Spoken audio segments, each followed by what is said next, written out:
Cinema అంటే కేవలం entertainment మాత్రమే కాదు. పని కట్టుకొని చూడాలి, కానీ సినిమాల నుండి చాలా విషయాలు నేర్చుకోవచ్చు. వినోదంతో పాటుగా విజ్ఞానాన్ని కూడా ఇచ్చే ఈ సినిమా అనే కాన్సెప్ట్ను ఒక ఎగ్జాంపుల్గా తీసుకుంటే, ఒక డైరెక్టర్ తన టీంతో కలిసి కల్పిత పాత్రలతో, కల్పిత సన్నివేశాలతో, కల్పిత దృశ్యాలను చిత్రీకరించి కెమెరాతో బంధించిన ప్రపంచాన్నే సినిమా అంటాం. ఈ విధంగా ఒక సినిమా అనే ప్రపంచం నిర్మించబడుతుంది.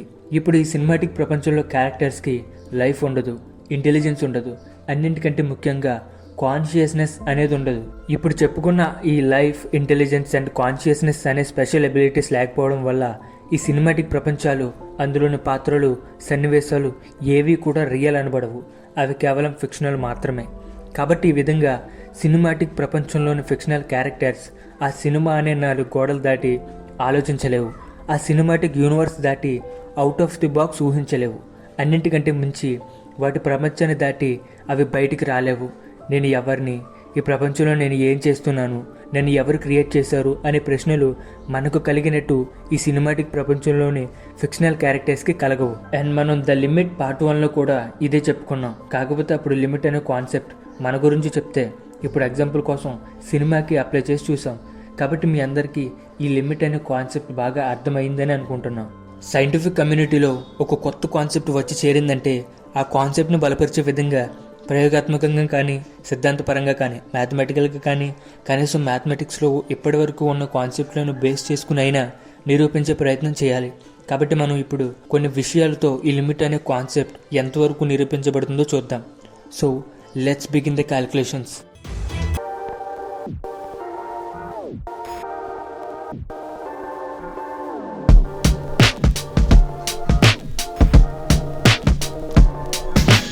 మ్యాథమెటిషియన్స్ ఈ విశ్వంలో దేన్ని వివరించాలి అన్నా మ్యాథమెటిక్స్తోనే వివరిస్తారు. మనిషి తాను ఉంటున్న ఈ యూనివర్స్ యొక్క రహస్యాలను ఎక్స్ప్లోర్ చేయడానికి ఉపయోగించే గ్రేట్ లాంగ్వేజే మ్యాథమెటిక్స్. ఈ మ్యాథమెటిక్స్ అనే లాంగ్వేజ్ తెలుగు, తమిళ్, ఇంగ్లీష్ ఈ లాంగ్వేజెస్లా కాదు. మనం వాడే లాంగ్వేజెస్లో కొన్ని పదాలు, అక్షరాలు మాత్రమే ఉంటాయి. కానీ మ్యాథ్స్లో నెంబర్స్, లెటర్స్, ఈక్వేషన్స్ అని కొత్త పదాలు, కొత్త కొత్త ఈక్వేషన్స్ మనం డిస్కవర్ చేసే కొద్దీ బయటకు వస్తూనే ఉంటాయి. ఈ విధంగా మ్యాథమెటిక్స్లో ఒక కాన్సెప్ట్ ఉంటుంది, అదే ఇన్ఫైనైట్. మ్యాథమెటిక్స్లో ఇన్ఫైనైట్ అనేది ఒకటి ఉంటుందని మనకు తెలుసు. మ్యాథమెటిక్స్లో దేని వాల్యూ అయినా డిఫైన్ కానప్పుడు infinite numbers or infinite values మనకు వస్తాయి. ఒక్కసారి ఇన్ఫైనైట్ వాల్యూ వచ్చిందంటే మనకు ఈక్వేషన్కి కావాల్సిన ఎగ్జాక్ట్ వాల్యూ అనేది మనకు లభించదు. ఫర్ ఇన్స్టెన్స్, పైను మనం సర్కిల్ యొక్క సర్కంఫరెన్స్ అంటే సర్కిల్ యొక్క వైశాల్యంగా తీసుకుంటాం. మనం వాడుకు చొప్పున మన ఈక్వేషన్స్ కోసం పై యొక్క వాల్యూని 3.1738గా తీసుకుంటాం. కానీ ఈ 3.1738 అనేది పై యొక్క అప్రాక్సిమేట్ వాల్యూనే తప్ప ఎగ్జాక్ట్ వాల్యూ కాదు. ఎందుకంటే పై యొక్క ఎగ్జాక్ట్ వాల్యూ ఏంటో మనం ఇంకా డిస్కవర్ చేయలేదు. పై యొక్క ఎగ్జాక్ట్ వాల్యూ కోసం ట్రై చేస్తే మనకు ఈ విధంగా వాల్యూ అనేది అన్స్టాపబుల్గా వస్తూనే ఉంటుంది. అండ్ ఇలా రావడాన్నే మనం ఇన్ఫినిటీ అంటాం. ఇక్కడ మన టాపిక్ పై వాల్యూ కాదు, కానీ పై వాల్యూని ఎగ్జాంపుల్గా తీసుకొని ఇన్ఫినిట్ వాల్యూ అనేది నాట్ డిఫైనబుల్ అని, ఇన్ఫినిట్ వాల్యూస్ని మనం కనుక్కోలేం అని మనం ఇక్కడ గమనించాల్సిన విషయం. నాట్ ఓన్లీ పై వాల్యూ, మ్యాథ్స్లో ఇర్రేషనల్ నెంబర్స్ అంటేనే ఇన్ఫైనైట్ వాల్యూస్ని మనకు చూపిస్తాయి. కాబట్టి ఈ ఎగ్జాంపుల్స్ ద్వారా మన యూనివర్స్లో ఇన్ఫైనైట్ వాల్యూస్ని మనం కనుక్కోలేం అని మనం అర్థం చేసుకోవాలి. ఎందుకంటే మన యూనివర్స్లో ఇన్ఫైనైట్ అనేది నాట్ డిఫైనబుల్. ఏంటి బ్రో, ఏం చెప్పినా యూనివర్స్లో ఇది సాధ్యం కాదు, మన యూనివర్స్లో అది సాధ్యం కాదు అంటున్నావు అని మీరు అనుకోవచ్చు. కానీ ఇవి నేను చెప్పే విషయాలు కావు. మన పూర్వీకులు, శాస్త్రవేత్తలు, మేధావులు ఎంతోమంది ఈ ఇన్ఫైనైట్ను డిఫైన్ చేయడానికి ట్రై చేశారు. కానీ ఎంత ట్రై చేసినా ఈ ఇన్ఫినిటీకు ఎండింగ్ వాల్యూ అనేది ఉండదు అని తేల్చి చెప్పారు. అది ఏంటో మన వాళ్ళు కనుక్కోలేకపోయారు. ఇక్కడ ఉండదు అంటే అస్సలు లేదు అని కాదు. మన యూనివర్స్లో ఈ ఇన్ఫినిటీను డిఫైన్ చేయలేం అని అర్థం. ఒక ఈక్వేషన్కి సొల్యూషన్ రాబట్టే క్రమంలో ఈ విధంగా ఎండింగ్ వాల్యూ అనేది లేకుండా ఇన్ఫైనైట్గా వచ్చిన సంఖ్యలే మళ్ళీ మళ్ళీ రావడంలో ఉన్న ఆ ఆంతర్యం, ఆ మిస్టరీ ఏంటో నేటికి ఒక మిస్టరీనే. సింపుల్గా చెప్పాలంటే ఇన్ఫినిటీ అనేది ఒక ఎండ్లెస్ స్టేట్ అని, ఇన్ఫినిటీకు లిమిట్ అనేది ఉండదు అని కన్క్లూజన్ ఇచ్చే స్థాయిలో ఇప్పుడు మనం ఉన్నాం. కాబట్టి ఈ విధంగా మన యూనివర్స్లో ఇన్ఫినిటీకు ఖచ్చితమైన నిర్వచనం లేదు. ఇప్పుడు మరొక ఇంట్రెస్టింగ్ విషయాన్ని చూద్దాం. మీలో చాలామందికి ఈ మ్యాండెల్బ్రోట్ సెట్ గురించి తెలిసే ఉంటుంది. అయితే ఈ బెనోయిట్ మ్యాండెల్బ్రోట్ అనే మ్యాథమెటిషియన్ ఈ ఈక్వేషన్ ద్వారా యాక్సిడెంటల్గా మ్యాండెల్బ్రోట్ సెట్ను కనుక్కున్నాడు. తర్వాత కాలక్రమేణా అందరికీ అర్థమైన విషయం ఏంటంటే ఈ మ్యాండల్బ్రూట్ సెట్ అనేది మన యూనివర్స్కి సంబంధించిన డిజైన్ కాదు. ఈ మ్యాండల్బ్రూట్ సెట్ను ఈ విధంగా ఏ ఏరియాలో జూమ్ చేసుకుంటూ పోయినా మనకి ఇన్ఫినిట్ వాల్యూలో సేమ్ వాల్యూ వచ్చినట్టు వచ్చిన ఆకారమే మళ్ళీ మళ్ళీ వస్తుంది. మనం ఆల్రెడీ చూసేసిన రూపమే మళ్ళీ ప్రత్యక్షం అవుతుంది. మన ప్రపంచంలో ఉన్న కంప్యూటర్స్లో ఈ అద్భుతాన్ని చూస్తున్నప్పటికీ ఈ మ్యాండల్బ్రూట్ సెట్ అనేది అనుకోకుండా డిస్కవర్ చేసిందే తప్ప మనిషి క్రియేట్ చేసిన మ్యాన్ మేడ్ క్రియేషన్ అయితే కాదు. యాజ్ ఏ 3D లివింగ్ బీయింగ్స్గా ఒక లిమిటెడ్ ప్రపంచంలో ఉన్న మనుషులుగా మనం ఇన్ఫినిటీను డిఫైన్ చేయలేం. అలాంటిది ఈ ఇన్ఫినిట్ డిజైన్ను మనం ఎలా క్రియేట్ చేస్తాం? కాబట్టి ఖచ్చితంగా ఇన్ఫినిటీను డిఫైన్ చేయగలిగే సూపర్ ఇంటెలిజెన్స్ ఈ యూనివర్స్లో ఎవరైనా ఉంటే వాళ్ళు మాత్రమే ఈ డిజైన్ను నిర్మించి ఉండాలి. ఈ విధంగా మ్యాండల్బ్రూట్ సెట్ ద్వారా మరొకసారి ఈ యూనివర్స్లో ఇన్ఫినిటీ అనేది ఉంది అని, ఇన్ఫినిటీను మన ప్రపంచంలో డిఫైన్ చేయలేని ఒక మిస్టీరియస్ విషయం అని మనకు కన్ఫర్మ్ అవుతుంది. ఇప్పుడు మనం కాన్సెప్ట్ లిమిట్ గురించి చూద్దాం. లిమిట్ను వేరే విధంగా చెప్పాలంటే ఫైనైట్ అంటాం. ఫైనైట్ను మనం వివరించగలం, డిఫైన్ చేయగలం, బట్ ఇన్ఫైనైట్ను మనం నిర్వచించలేం. అంటే ఏదైనా ఈక్వేషన్ యొక్క వాల్యూ డిఫైనబుల్గా ఉంటేనే దాన్ని మనం కనుక్కున్నట్టు, అర్థం చేసుకున్నట్టు.